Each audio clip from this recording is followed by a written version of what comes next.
Olá, bom dia, boa tarde, boa noite, ou até boa madrugada, dependendo do horário que você está vendo este vídeo. Aula 4 de Economia Internacional.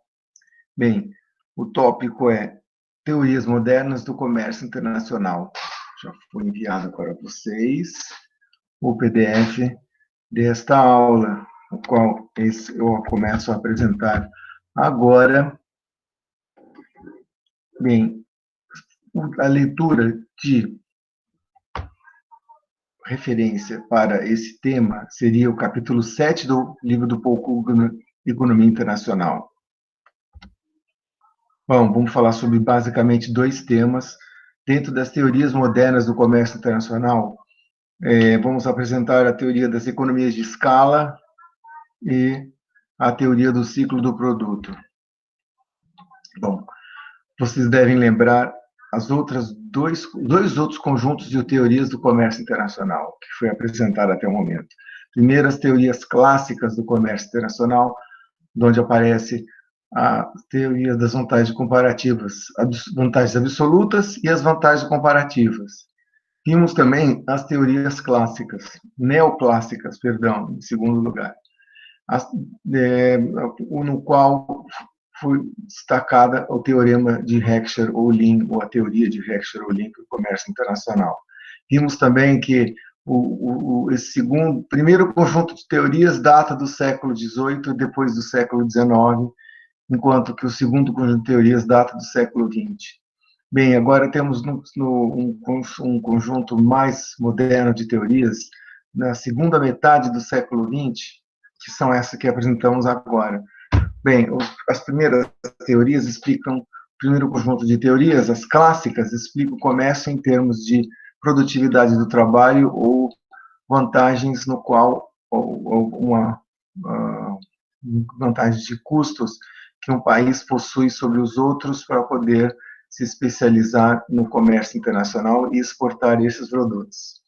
Já a teoria do Heckscher-Ohlin, os países se especializam e exportam produtos no qual eles têm vantagens que utilizam de maneira intensiva os recursos ou fatores que ele possui naquele país, também chamado como teoria de dotação de fatores.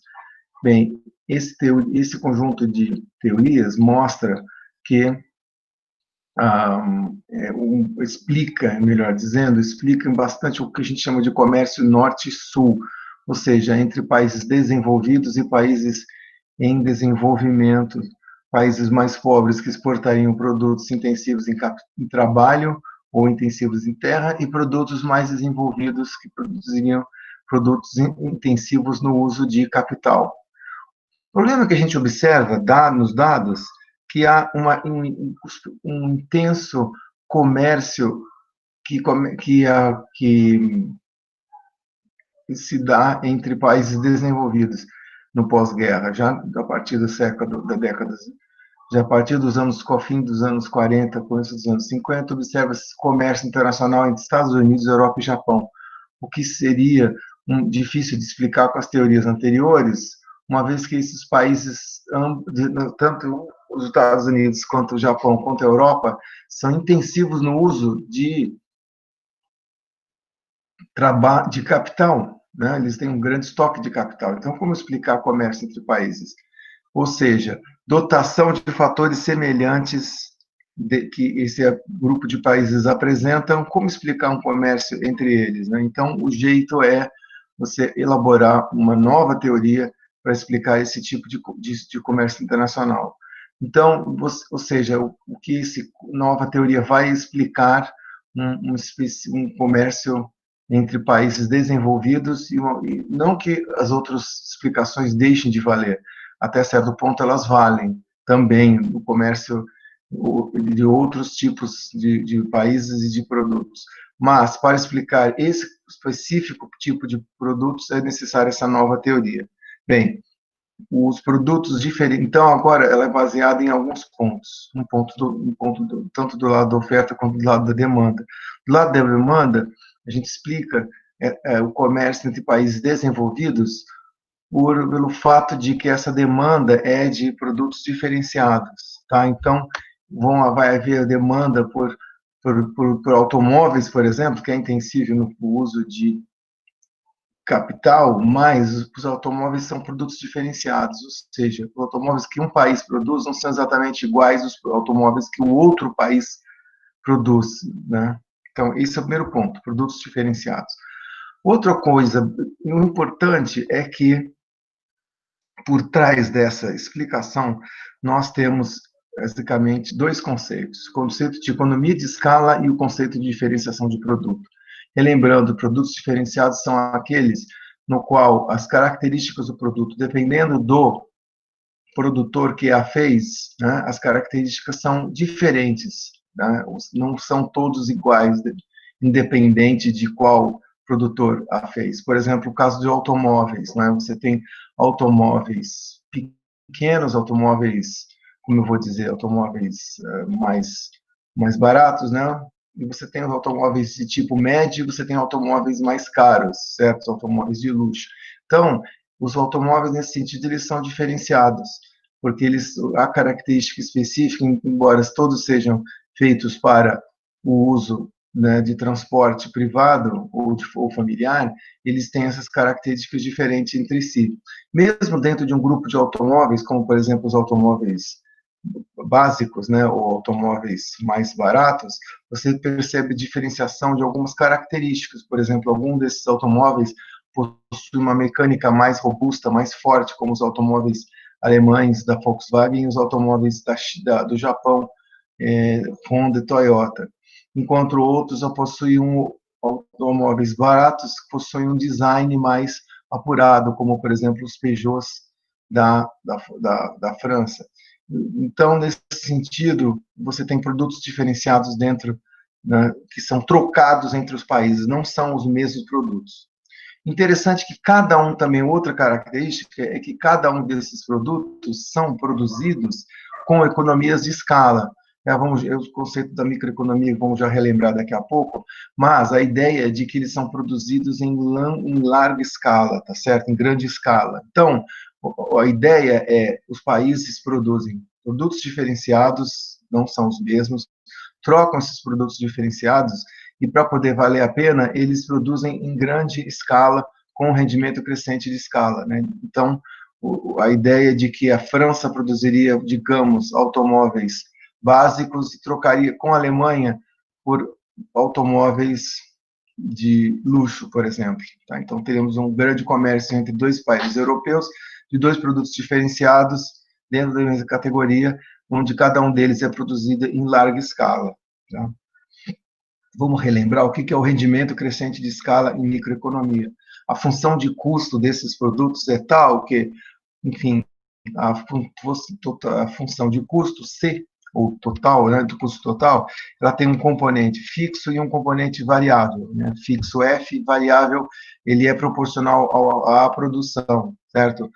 E você vai ter custo médio declinante, sendo se esse C é o custo total, o custo médio, que na verdade que nada mais é do que a função de custo total dividir pela quantidade, ela vai ser declinante, certo? Então, divide tudo por Q e você vai ter que o custo médio igual a F sobre Q mais o Czinho.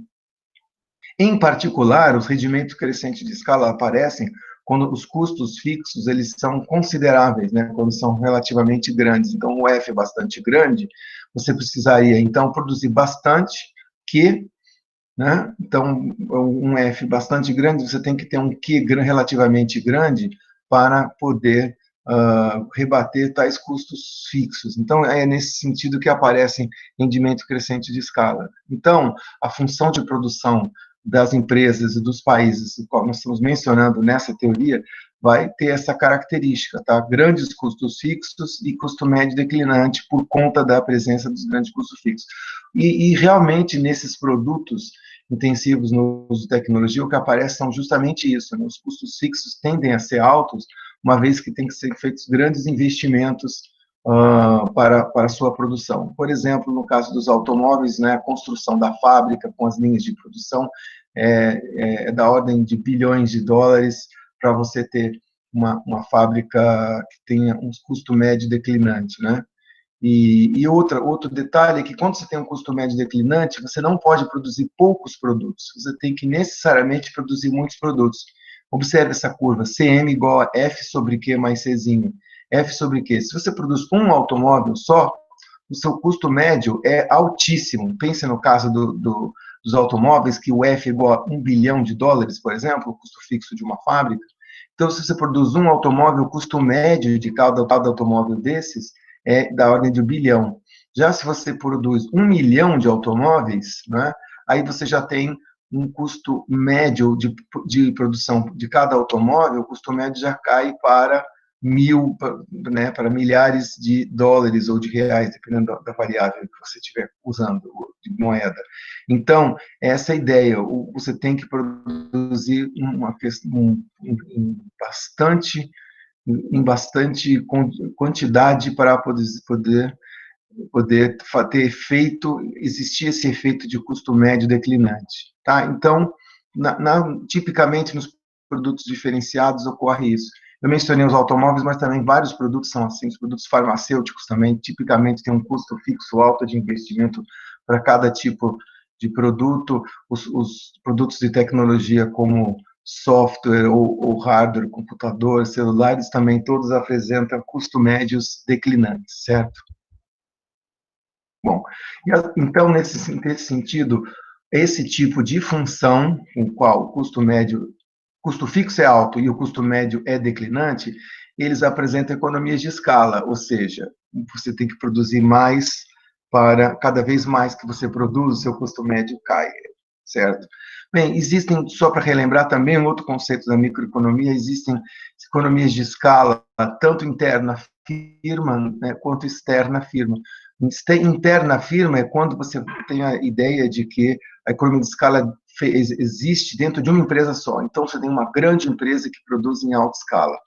Ou então, externa à firma, quando você tem um conjunto de empresas, um aglomerado, né, os chamados clusters de empresas, um aglomerado de empresas no qual cada uma delas, né, no qual o aglomerado, cada uma delas produz pouco, mas no total o cluster ou aglomeração produz muitas unidades. Então, é isso, você pode ter numa empresa só, em economia de escala interna, ou economia de escala externa, quando você tem um cluster de empresas fazendo esse tipo de produção. Bom, com relação, agora tem mais um aspecto um pouco menos importante, talvez, mas com relação à estrutura de mercado, necessariamente as estruturas de mercado aqui vão ser de competição imperfeita, tá certo? Ou seja, você não pode pensar em competição perfeita com uma função de produção que exiba economias de escala crescente, certo? Então, por que isso? Justamente porque senão você não vai ter essa característica de grande valor de um grupo de produto. A gente sabe que os mercados perfeitos exibem economias constantes de escala. Então, necessariamente, que os mercados vão ser imperfeitos. A origem do mercado imperfeito pode ser um monopólio ou oligopólio. Então, você tem uma empresa só que monopoliza a produção e o uso da patente, por exemplo, ou então um conjunto pequeno de empresas, que nem o setor automotivo, que realmente você observa no máximo 20 grupos mundiais dominando mais de 80% da produção de automóveis, tá? Ou então mesmo você pode usar como competição monopolística, ou seja, você tem várias empresas competindo, mas cada uma delas dentro do seu monopólio, tendo o monopólio da produção daquele produto diferenciado, certo? E é o que, na verdade, o Krugman faz, né? Ele utiliza um modelo com competição imperfeita de uma produção de competição monopolística, tá? Então você tem, então é o número 3 aqui, independe do número de empresas, você pode pensar em uma ou poucas, ou seja, monopólio ou oligopólio, ou então você pode pensar em várias empresas, só que é importante que cada delas produzam produtos diferenciados, tá? Então, vamos lá, firmas formadoras de preço e custo médio do cliente. Esse número 2 é o que, junto com o 3 e produtos diferenciados, é o que dá o principal ponto aí desse modelo de Krugman, tá? modelo de competição monopolística com produtos diferenciados. Na verdade, os autores são Helpman, Iliana Helpman e Paul Krugman, em 1985, né, elaboraram esse modelo para explicar a competição e para explicar o que mesmo, relembrando que a ideia era tentar entender como é que é possível Estados Unidos, Japão e Europa comercializando tanto, sendo que as explicações de comércio internacional até então, que eram os modelos de vantagem absoluta, vantagem comparativa e dotação de fatores, não conseguiam explicar aquele tipo de comércio. Então, a ideia era elaborar um modelo no qual isso fosse possível ser explicado. E a ideia desse modelo de Helpman Krugman é exatamente isso. Comércio entre os países se dariam através de exportação e troca de produtos diferenciados, tá? Sendo que cada um deles, com cada exemplo, cada produto seria dentro de um modelo de concorrência monopolística, onde você tem produtos diferenciados, sendo várias empresas produzindo, tá? Novamente, não precisaria ser exatamente concorrência monopolística, podia ser monopólio ou oligopólio. O importante é que a gente tivesse o produto diferenciado, primeiro ponto. Segundo ponto, a economia de escala crescente, advinda daquela função de custos que nós falamos antes, que tem alto, que tem uma característica, um grande custo fixo, tá? Então, não adianta falar em produtos onde o custo fixo é baixo, tá? Como, sei lá, lanchonete, né? Ou enfim, produtos agrícolas como tomate, feijão. Esses produtos tipicamente têm baixo custo fixo e tem várias empresas oferecendo. Então, é uma concorrência perfeita. Daí não serve para esse tipo de comércio. Mas, na verdade, esse tipo de comércio é justamente de produtos diferenciados, cada um sendo exportado em grande escala. Tá? Então, aí no final das contas, esse modelo tem essas premissas, nós vamos ter dois resultados básicos aqui. O modelo prevê que vai existir dois tipos de comércio entre os países. Primeiro, esse que ele visa explicar, e o segundo é o que é explicado pelos outros modelos anteriores. Já vou falar sobre isso. Primeiro, o comércio que ele visa explicar é o comércio de produtos diferenciados dentro do mesmo setor, chamado de comércio intraindústria. Então, o que é um pouco estranho, né? Como é que é possível a gente comercializar produtos dentro do mesmo setor? Na verdade, a ideia é que a gente pode trocar automóveis, desde que esses automóveis não sejam os mesmos automóveis, não sejam iguais, sim diferenciados entre si. Aí faz sentido que os países se especializem na produção de alguns tipos de automóveis, produzam em larga escala, porque tem aquele tipo de função de produção que nós mencionamos, e aí sim troque entre si esses tipos de automóveis. Então não faz sentido a Alemanha exportar Fusca para o Brasil e o Brasil exportar Fusca, o mesmo Fusca para a Alemanha. Fusca, aquele carro antigo da Volkswagen, né? Faz sentido, sim, que a Audi, por exemplo, exporte para o Brasil o Audi A4, o Audi A6, o Audi A8, que são os Audis maiores, e troquem com o Brasil pela produção ou exportação do Audi A3, que é um modelo menor ou mais barato da Audi, tá certo? Então, essa é a ideia do comércio entre indústria, trocas de produtos diferenciados dentro do mesmo setor. Necessariamente, ele reflete economias de escala, tá? Porque novamente, não podemos ter uma fábrica de Audi produzindo, sei lá, poucos Audis e trocando por poucos Audis também do outro país. Né? O importante é que cada país especialize, produza em maior escala, grande produção, e troque sim com os seus por outros tipos de produtos, tá? Então, o comércio intraindústria tem essas características de ter produtos diferenciados entre si, e refletindo a economias de escala. Já o comércio interindústria vai ser o outro tipo de produto, que é justamente o tipo de produto que os outros dois modelos que nós já vimos explicam, tá? São produtos que são de diferentes setores. Então, por exemplo, automóvel troca com café, suco de laranja por máquinas.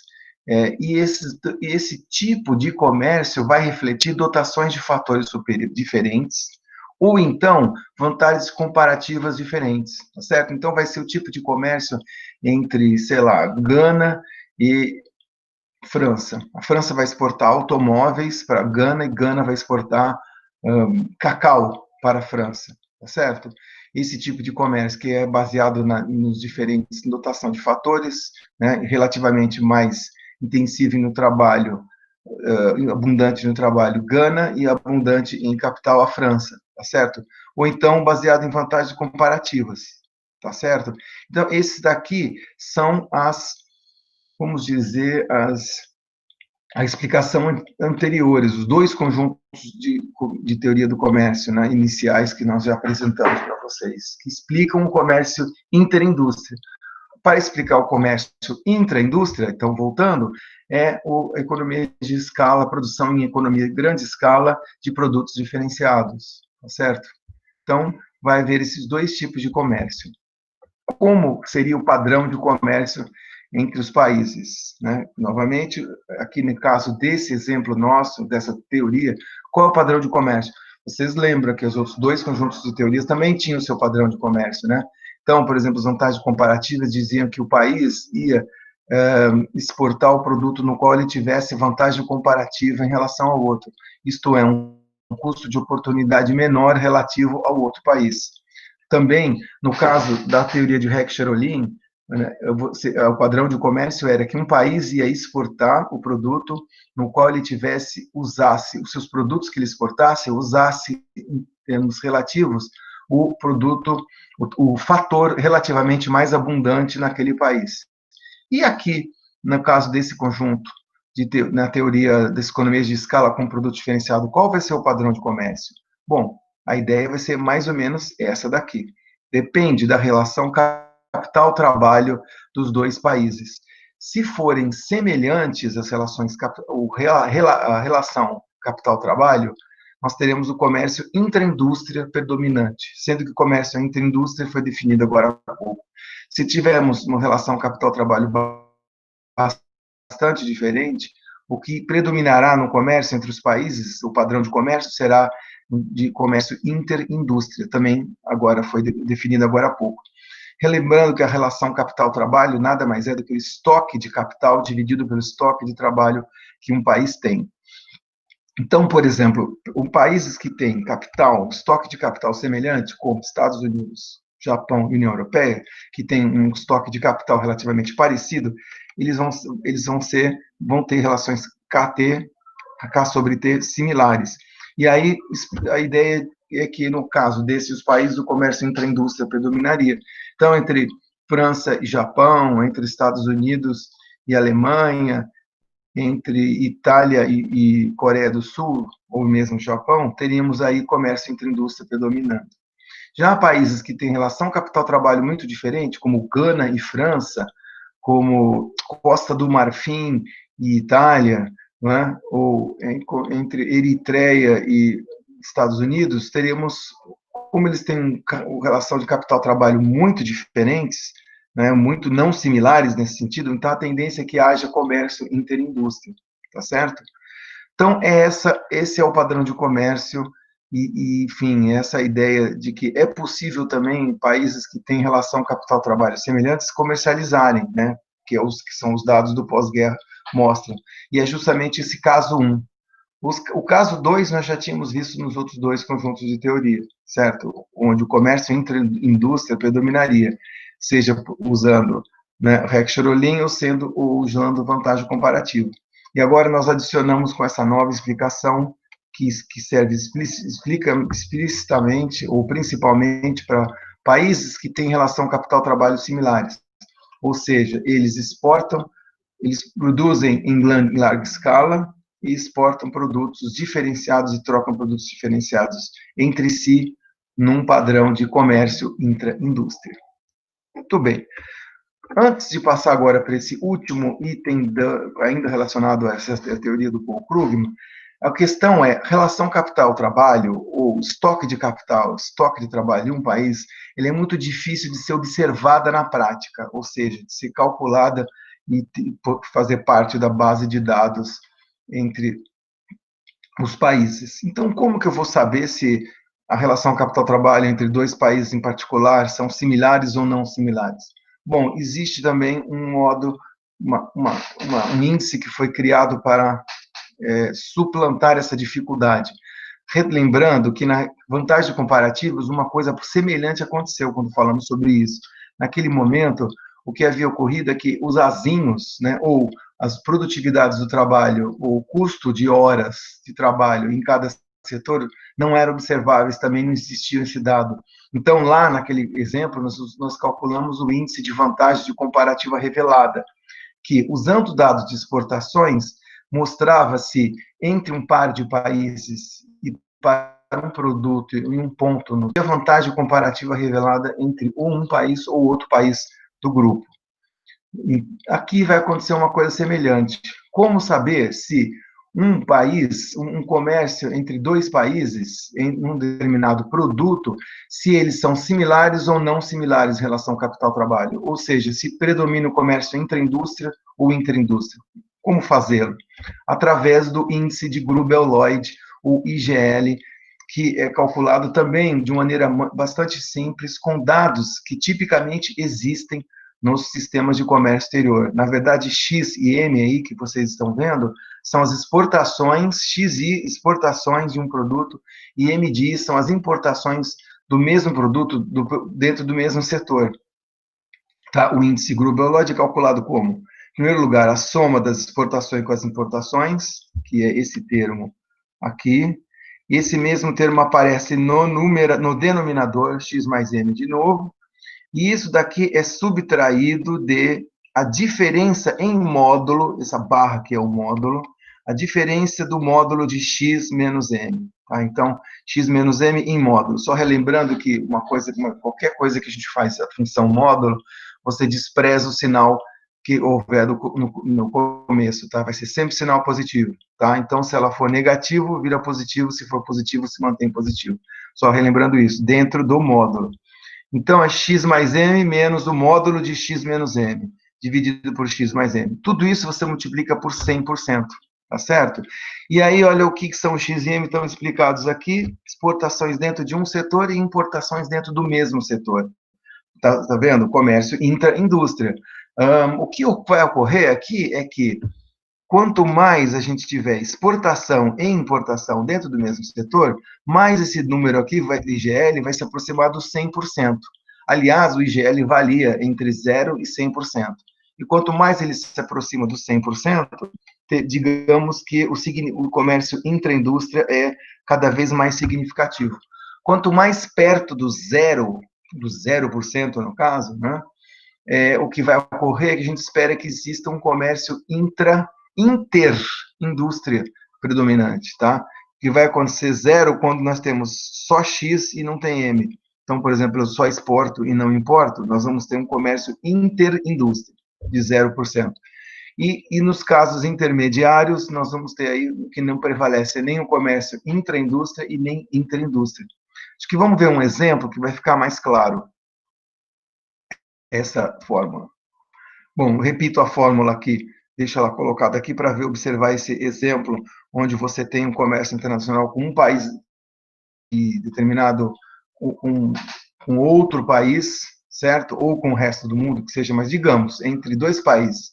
As exportações dos Estados Unidos em 3 setores para um determinado outro país, talvez Canadá, enfim, qualquer país aqui. Eu coloquei os dados aqui em milhões de dólares. E aí eu coloquei 3 setores bem diferentes, tá? Eu vou enfatizar primeiro, eu coloquei automóveis, aço e café, mas vamos supor, esses totais aqui nada mais é do que a soma aqui dentro da linha, só os valores totais que nem vão aparecer na fórmula. O IGL, essa fórmula do IGL vale para cada setor, certo? Então, eu tenho, na verdade, aqui são 3 IGLs que eu estou pedindo para calcular, né? Qual o IGL de automóveis, qual o IGL de aço e qual o IGL de café. Vamos começar pelo IGL de automóveis. Antes até de calcular a forma, notem vocês que nós temos aí, se são milhões de dólares, nós temos 10 bilhões de exportação e 8 bilhões de exportação, 8,5. Então, note que nesse caso, que nós temos bastante exportação de automóvel e bastante importação de automóvel, o que tipicamente é a ideia do comércio intra-indústria, né? Você exporta bastante um tipo de automóvel e importa bastante outro tipo de automóvel. Então, é de se esperar que tenha comércio intra-indústria alto, aqui vamos ver quando você aplica, né, coloca 10.008.500 aqui em termos de milhões, vai dar 18.500 aqui, 18.500 aqui, e aqui 1.500. A diferença entre os dois vai ir dividido por isso vezes 100, vai dar 92%. Então, o IGL aqui, no caso desse exemplo, deu, do setor de automóveis, deu 92%, um número bastante alto. Vamos para o lado oposto agora, que é o setor de café. Eu só importo café e não exporto nada, tá? Então, é o típico um país, né, que exporta, que não produz aquele produto, que só importa, né? Então, é que esperar, por exemplo, no caso dos Estados Unidos, ou que não exporta café, não produz café, então ele não vai, obviamente, exportar. Então, o que acontece? Colocando na fórmula, na última linha aqui, o que acontece é vamos ter 0 mais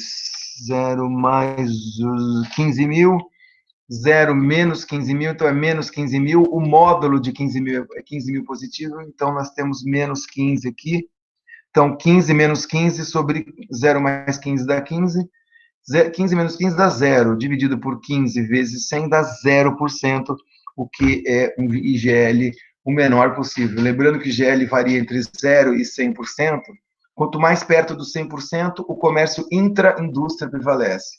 Quanto mais perto do zero, o comércio interindústria prevalece, tá certo? Como que eu sei? E também tem aqueles casos que o comércio, nenhum nem outro prevalece, nem o comércio intraindústria, nem o comércio interindústria. Como é que eu sei, então, qual é o que prevalece? A regra de ouro, mais ou menos o que a gente usa aqui, se for entre 0 e 30%, é o comércio interindústria que prevalece. Se o IGL for entre 70% e 100%, o que prevalece é o comércio intraindústria. E se for entre 30% e 70%, que é o que sobrou, né? Digamos que nem um nem outro prevalece, tá? Nem o comércio intraindústria, nem o comércio interindústria. Faltou calcular aqui o caso do aço, do setor de aço. Aqui nós temos exportações altas de aço, 25 mil milhões, 25 bilhões, comparado com 2.500, né, 2,5 bilhões. Então, nós temos 25 mil comparado com 2.500, ou seja, é uma diferença bem grande nos números. Então, o que a gente esperaria aqui? Né? Esperaria que, enfim, quase nenhuma importação e só exportam, então é de se esperar que fosse um comércio interindústria, ou seja, que esse aço seria trocado por algum outro tipo de produto. E quando você aplica, e aí que está aqui no meio, quando você aplica na fórmula, aí você vai ter aqui 25 mais 2.500, aqui 25 mil menos 2.500, né? Aí vai dar um número positivo, e aqui tem um menos, né? O menos aí vira um número negativo. E aqui a soma dos dois vezes 100 vai dar 18%.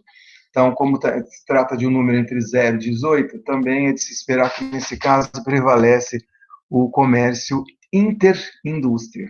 Tá certo? Muito bem. Então, é isso. Essa é a ideia do modelo de economias de escala para explicar comércio entre países de dotação de fatores semelhantes. O predominante é a predomínio do comércio intra-indústria. Bom, agora eu vou falar para vocês do modelo de ciclo de produto. E no final dessa discussão vão aparecer dois exercícios, que é a lista de exercícios que eu espero que os grupos façam e me entreguem por e-mail. Bom, então vamos lá. A teoria do ciclo do produto. Qual que é a ideia dela? Primeiro, vamos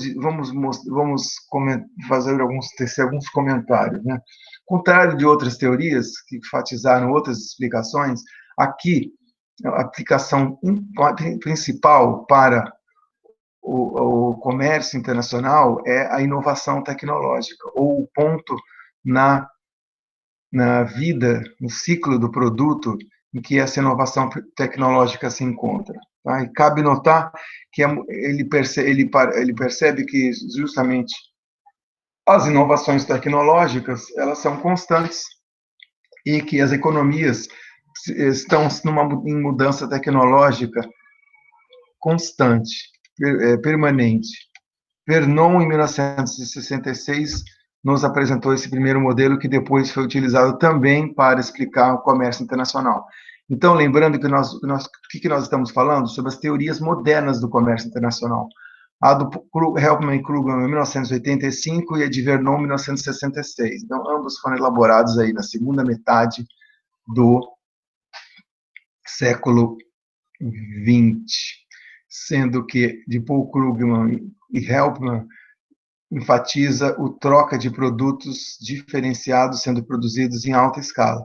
Já que enfatiza o ponto mais importante é que o comércio internacional é dado pelo uso do papel da inovação tecnológica, que isso influencia o padrão de comércio dos países e aqui dos produtos industrializados. Então, aqui eu tenho uma diferença, que a gente não está falando de café ou de soja, né? Estamos falando dos produtos da indústria, então aí já tipicamente já restringe bastante o tipo de países no qual a gente está falando aqui do comércio internacional, né? Então, obviamente, países que não produzem produtos industrializados, que dependem da inovação tecnológica bastante, não vão, esses países vão estar fora aqui dessa explicação, tá certo? Bom, cada produto industrial ou manufaturado passam por ciclos comerciais previsíveis, certo? Que é o ciclo do produto que nós vamos mostrar. Então, dependendo do estágio em que o produto ou o bem se encontra, né, o país vai ser exportador, tendo vantagem comparativa ou vantagem competitiva, que nós vamos definir mais para frente, e perdendo aos poucos essa vantagem competitiva, e eventualmente se tornando até um país importador, tá certo? Então, se você tem a vantagem comparativa competitiva na produção daquele produto, você é esse país exportador, mas, dada a competição, você pode ir perdendo aos poucos e, eventualmente, se tornando até um importador. Esse seria o resumo da ideia principal desse produto, tá? Por que isso ocorreria? Porque os ciclos do produto ele é bastante previsível e se dá com a mudança tecnológica. Quando ela ocorre, são poucos os países que têm essa mudança tecnológica e eles vão produzir e exportar. Só que à medida que a concorrência o produto vai mudando no ciclo, a concorrência vai aumentando porque outros países também começam a conseguir desenvolver o produto, não é? E aí a vantagem competitiva que o país original detinha vai sendo erodida, vai sendo perdida, até o ponto, eventualmente, até de ser talvez em alguns casos, ser até importador do produto. Então, vamos ver esse tal ciclo do produto, quais seriam os estágios bem previsíveis dentro dessa teoria do ciclo do produto. Bom, são basicamente 5 estágios. No primeiro estágio, o bem manufaturado é produzido por um país só, ou por uma empresa de um país, quando ele é lançado, e é lançado num mercado local. Uma vez que ele consiga se desenvolver bem naquele mercado local, no segundo estágio, ele começa a ser exportado para outros países, tendo até, vamos dizer assim, uma vantagem de monopólio no início, uma vez que é dado ou por patente, ou porque os outros países e empresas de outros países ou concorrentes não conseguem ainda produzi-lo, certo? Eventualmente, no terceiro estágio, o país decide até, e não só em exportar, mas também, através do investimento direto externo, produzi-lo no exterior para vender para os mercados desses outros países.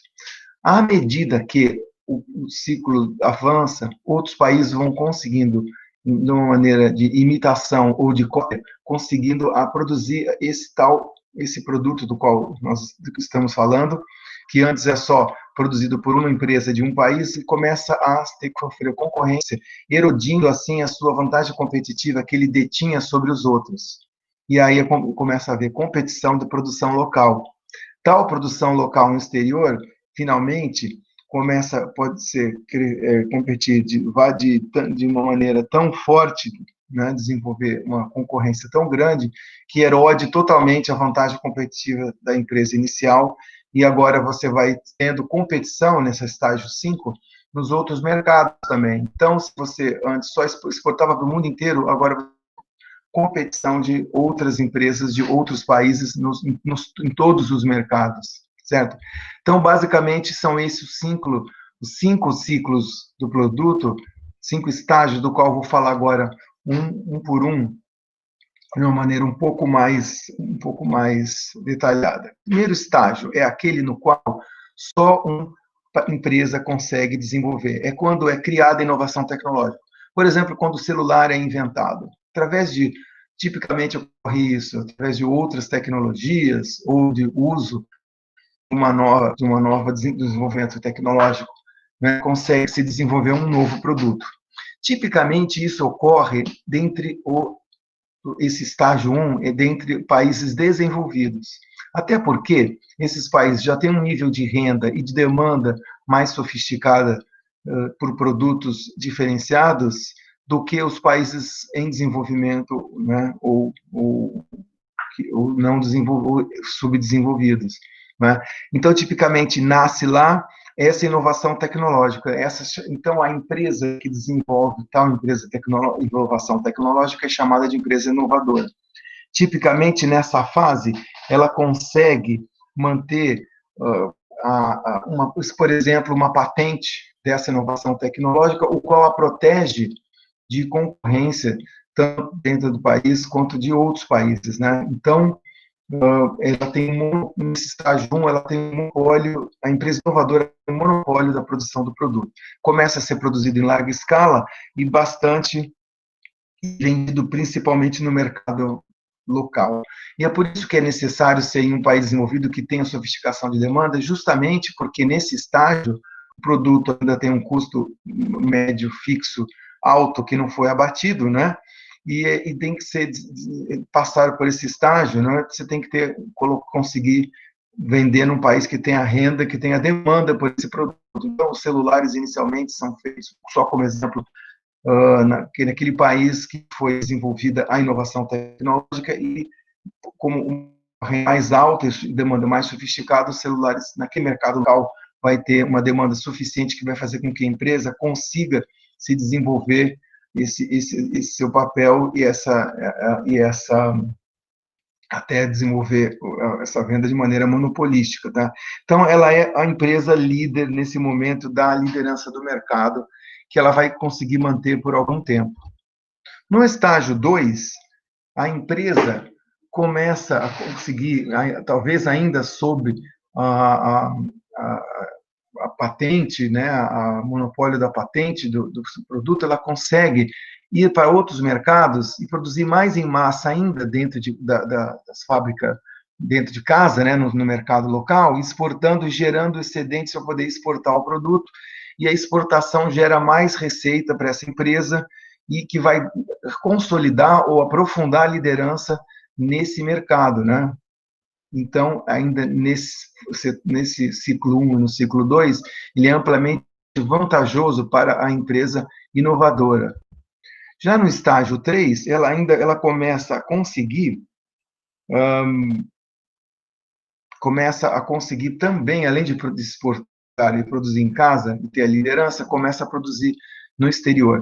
Ela só vai fazer isso em alguns casos, através do investimento direto externo, sim, mas nos casos em que haja algum tipo de vantagem de localização para que ela faça esse investimento. Por exemplo, uma empresa americana que começa a produzir celulares e vai produzir, talvez, na Europa, uma fábrica europeia, se houver algum tipo de vantagem de localização, se abrir uma fábrica nesse outro mercado, certo? Que podem ser economias de escala, conseguir minimizar custos ou transpor barreiras comerciais, né? Então, inicialmente, a ideia é que a empresa também, através do ID, ela vai avançar e produzir no exterior agora. E essa é uma principal maneira que ela consegue manter a liderança, um modo de proteger o lucro.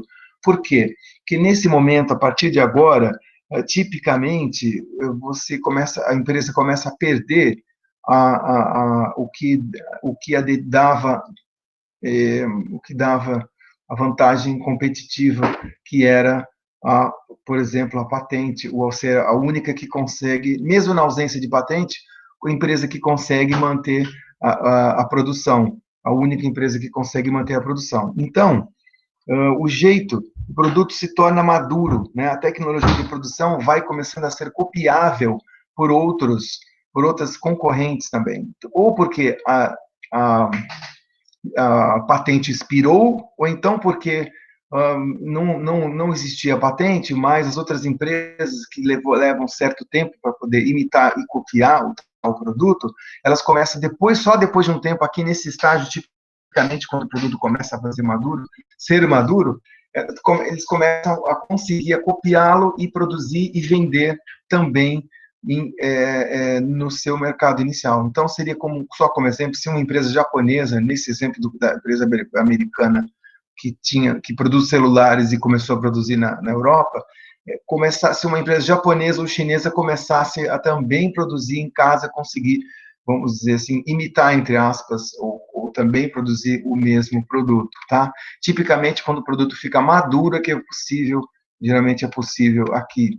Justamente por conta disso, dessa concorrência que começa a sofrer, os lucros gerais no setor começam a diminuir. E aí a liderança daquela empresa, ela foi protegida, vamos dizer assim, pelo ID, mas ela pode ser erodida ou começa a ser desafiada, né? Que é o que vai acontecer no estágio 4, né, onde ela começa a perder a vantagem competitiva. Então, se ela tinha aquela inovação tecnológica que deu a vantagem na competição com as outras empresas, e que foi eventualmente mantida ou reforçada por uma patente, ela começa a perder, tá certo? Nesse estágio, então, o processo de imitação, ou empresas outras, de outros países, ou mesmo do país original, começam a conseguir imitar e se produzir com custos e com qualidade tão ou melhores até do que a empresa original, né? A vantagem competitiva vai sendo erodida. Até porque os produtos geralmente são assim mesmo, né? A difusão tecnológica o espalhamento, né, daquele produto já se deu de tal forma que você não consegue mais deter, né, aquela vantagem competitiva, os outros conseguem imitar. Então, o exemplo do celular também, uma pessoa que tem o celular em mãos e consegue, enfim, observá-lo, como ele funciona, começa a utilizar, consegue inclusive copiar, né, tipicamente ocorre quando o produto é maduro, certo? Então, a sua liderança, patente já foi para o espaço, tipicamente aqui, ou às vezes até um pouco antes, e a liderança começa a ser desafiada. Eventualmente, você pode até perder a liderança, uma vez que as outras empresas conseguem imitar tão bem, vender por um preço mais competitivo até eventualmente que o seu, que, enfim, a liderança da empresa ela pode até ser perdida. E aí uma última fase seria onde a difusão foi tão grande e os competidores agora já estão, né, competindo com a produção daquele produto também em outros mercados. Então, se aquele exemplo dos Estados Unidos, de novo, que produz celular, ele abriu uma fábrica na Europa, só que agora ele sofre a concorrência na própria Europa dos produtos japoneses e chineses que foram desenvolvidos para concorrer com ele, né? E no mercado americano, que é o mercado inicial da empresa, também sofre a competição dos produtos chineses e japoneses de celulares, tá certo? Nesse ponto aqui, o produto que lembra uma inovação tecnológica, então, tipicamente, o quê? Produto diferenciado. E começa a ser tal que começa a ficar até, em alguns casos, ou em vários casos mesmo, vir um produto padronizado ou homogêneo, no sentido de que as características do produto independem da empresa que produz, né, que é justamente a definição de produto homogêneo, né, o produto padronizado. Então, ele vira, ou seja, carne de vaca, entre aspas, qualquer pessoa, qualquer empresa consegue copiar facinho, porque o processo de produção já vira muito fácil de ser copiado. Então, aí aquela vantagem que vocês tinham de custos, né, no exterior já foi erodida, a liderança eventualmente já sumiu, né, e já foi ultrapassado por outras empresas, ou se não, né, o lucro já diminuiu bastante. Então, isso porque o ciclo do produto passa por esses estágios. Então, o produto, inicialmente, o celular é uma inovação. Depois, ele vai virando cada vez mais um produto no que as outras conseguem desenvolver também, e vira até um produto padronizado. E, de fato, o celular agora, um tipo de celular que surgiu lá, o celular de primeira geração, em 1995, vocês vão de lembrar aquele celular bem grande, que parecia o tamanho de um tijolo.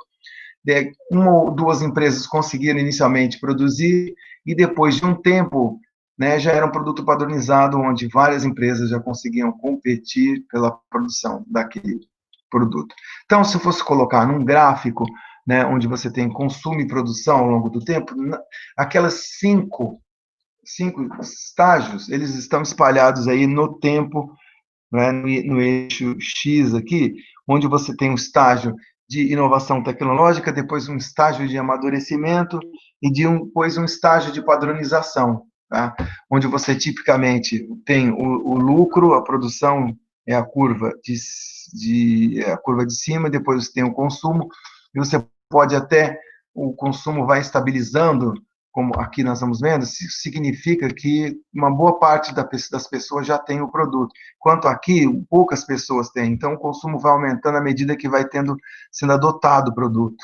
Tá? Então, o celular, ou vejam vocês que um tablet, ou, enfim, computador, todos eles passaram por esse ciclo do produto, né? De uma adoção frequente, constante, né, cada vez maior pelas pessoas, e sendo que a produção local, você inicialmente consegue fazer produção local, depois exportações, mas depois, à medida que vai sendo erodida, à medida que você tem, os concorrentes também vão conseguindo fazer, e aí você pode eventualmente até, se a produção não consegue acompanhar, você tem um consumo maior que a produção local, o que vai ter que ser suprimido pelas importações do produto, né? Bem, isso, resumindo aqui a teoria do ciclo do produto, é importante notar que o país, o resultado dessa teoria é o seguinte: países desenvolvidos, por quê? Porque a questão a inovação tecnológica tipicamente ocorre nos países onde há uma renda maior e uma demanda mais sofisticada por produtos, consegue absorver um produto em fase de inovação tecnológica. Países desenvolvidos conseguem utilizar a inovação tecnológica para desenvolver novos produtos, iniciando sua produção localmente, certo? Como a gente viu naquela fase de monopólio ou de quase monopólio da empresa, onde ela vai ser líder e absorver todos os lucros, que depois passa a ser exportada na fase segunda, onde você vai ampliando os mercados e consolidando a liderança e os seus lucros, certo? Eventualmente migrando posteriormente para o exterior, em outras palavras, eu posso, tendo vantagens locais na produção no exterior, eu posso começar a produzir no exterior também. O problema é que, à medida que esses estágios intermediários, o produto vai começando a ficar cada vez mais padronizado, né? Ele vai sendo copiado, imitado por empresas de outros países, né? Nesse sentido, a vantagem inicial vai sendo erodida ou diminuída, né? Uma vez que a tecnologia vai sendo difundida e copiada no exterior, certo? À medida que um produto vai aumentando naquela curva, o consumo, as pessoas vão utilizando cada vez mais, né? Então a tecnologia é difundida, mas por outro lado, o produto ficando cada vez mais conhecido, ele fica sendo cada vez mais fácil de ser copiado. Então, nesse sentido, o produto vai ficando cada vez mais maduro. No fim das contas, começa a sofrer concorrência da produção de outras empresas de outros países e do país local, e, eventualmente, tendo até que perdendo aquela vantagem tecnológica e a concorrência ganhando e erodindo a sua liderança ou até perdendo mesmo a liderança para outras empresas de outros países. Bom, um ponto importante para finalizar essa discussão do ciclo do produto é a questão de que realmente muitos produtos industrializados tem evidência dos dados, né, de que vários produtos, e eu aqui listo até outros que, enfim, cujo conteúdo tecnológico talvez não seja tão alto quanto a desses exemplos que eu mencionei até agora, como têxteis, sapatos e roupas, são produtos industrializados, embora com um conteúdo tecnológico menor.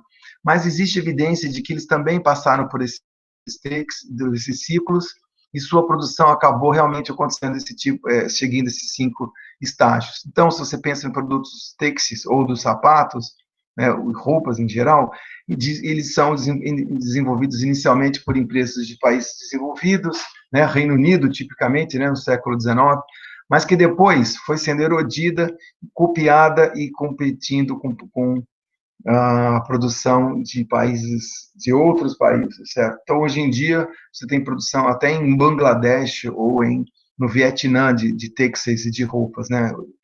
Por exemplo.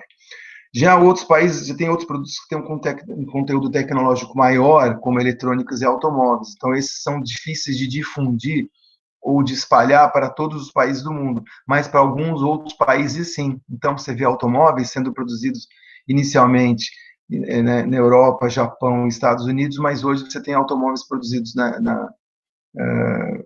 de empresas localizadas em países outros, tais como Coreia e China, né? E as próprias fábricas de automóveis têm outros países, tais como Brasil, Argentina, México, até Venezuela, recentemente, há pouco tempo.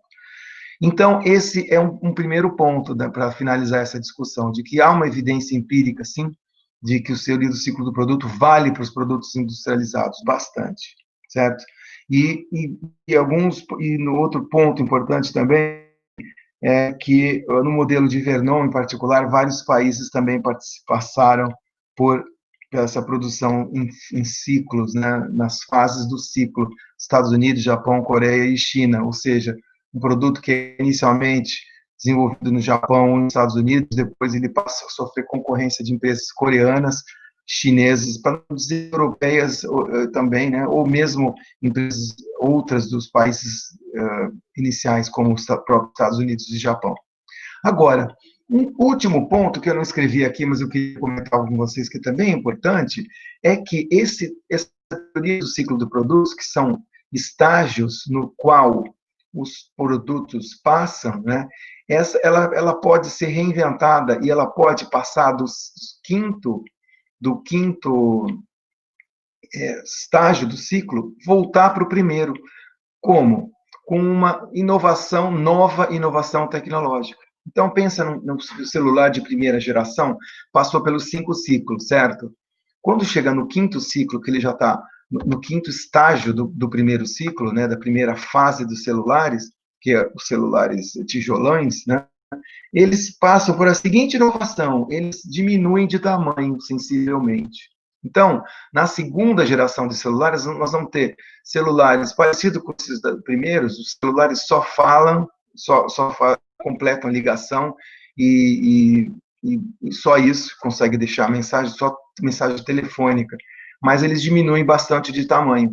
Nesse sentido, uma empresa, por exemplo, a Nokia, conseguiu desenvolver um celular dessa de segunda geração, bem mais barato, e conseguiu ter uma vantagem competitiva sobre as demais concorrentes. Para quem não sabe, a Nokia é da uma empresa Finlândia, que depois foi comprada pela empresa americana, mas a Nokia ela inovou nessa segunda fase e conseguiu, então, trazer para o primeiro estágio, primeiro, segundo, terceiro, mas, de novo, o tempo passou e o ciclo do produto foi avançando. Então, o celular de segunda geração, ele passou pelos 5 ciclos de novo, e aí houve mais uma inovação tecnológica.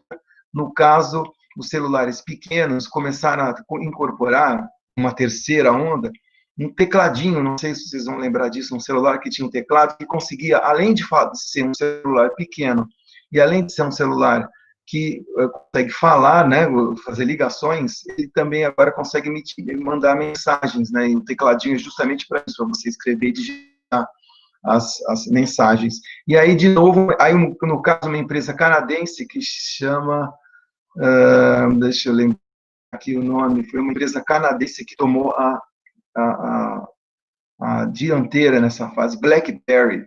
A empresa BlackBerry conseguiu desenvolver um celular com teclado e se desenvolveu bem nessa nova fase, o terceiro ciclo dos celulares, que também envelheceu, que também passou por 5 ciclos, né, 5 fases, sofreu concorrência de outras, e competição e imitação das outras, e aí passamos por uma nova fase, uma nova mudança tecnológica, uma quarta, vamos dizer assim, que foi a criação dos smartphones, ou celulares inteligentes, no qual agora conseguir incluir uma outra inovação tecnológica do celular, qual seja o teclado, a tela, semelhante à tela de computadores né, de computadores. Então, agora você consegue ver, fazer várias coisas, né? E aí, o interessante também é que as empresas que foram se desenvolvendo nessa concorrência cada vez maior, né, dentro dessas fases, né, novas inovações que fizeram o celular mudar bastante, que as empresas que lideraram não necessariamente foram as mesmas em todas as fases, né? Por exemplo, nessa última fase que eu estou mencionando aí para vocês, a Samsung, né, coreana, né, a LG também, consegue também desenvolver um celular, smartphone semelhante ao da empresa americana Apple. Então, eles também conseguem sair na frente. E as outras duas empresas que eu mencionei antes, Nokia e BlackBerry, ficaram meio que para trás nessa fase nova dos celulares smart, né? Então, a Nokia acabou sendo comprada por uma empresa americana, e a BlackBerry também, não sei se foi, não lembro se foi comprada, mas também ficou para trás. Então, essa concorrência, ela, nesses produtos de eletrônicos, né, nesse caso celular, ela é muito forte, né, bastante desenvolvida. Então, a empresa líder em cada fase, em cada tipo, aí não necessariamente são as mesmas, né? Então, aí o celular, depois ele vai virando um produto padronizado e vai sendo copiado até por empresas novas, como empresas chinesas aí, Xiaomi e aquela outra, Huawei, vão copiando e competindo também. Agora, como será a próxima? Não sei, eu só sei que o ponto é que essas novas mudanças, elas vão incorporando as novas tecnologias que vão sendo disponíveis. Então, por exemplo, o celular smart com a tela foi a grande avanço. Um avanço seguinte foi ter um smartphone, só que tivesse um acesso rápido à internet, que são o famoso 3G e 4G, né? Que são duas inovações dos celulares de smartphones. Então, agora eu tenho acesso à internet de banda móvel relativamente rápida, que os primeiros celulares, obviamente, não tinham, eles não tinham nem acesso à internet. Então, ter acesso à internet no mesmo celular, né, foi mais uma inovação, no qual a Samsung, principalmente, mas também a Apple e algumas outras conseguiram desenvolver bastante bem, né? O que seria o celular 5G? Seria já uma internet mais rápida ainda, e que tem o acesso da internet das coisas. Ainda a gente não sabe muito bem ainda o que vai ter de se desenvolver aí, mas certamente passaremos por mais 5 fases aí da teoria do ciclo do produto. Bom, espero que vocês tenham gostado das duas teorias modernas do comércio internacional, e, né, com implicações diferentes da concorrência ou do padrão do comércio para cada uma dessas teorias, né? E aí eu finalizo propondo um exercício aqui que está no último slide da aula 4, que eu vou passar para vocês. Eu acho que eu já passei, mas eu vou passar novamente, uma vez que mudou esse último slide. São 2 exercícios, exercício A e B. O A é sobre a teoria de economia de escala de comércio entre indústria, e o segundo é sobre a teoria do ciclo do produto. Tá certo? Muito bem. Muito obrigado, então, pela atenção até o momento, e com isso eu me despeço de vocês, convidando para uma próxima aula, na aula 5, daqui a alguns dias. Até logo.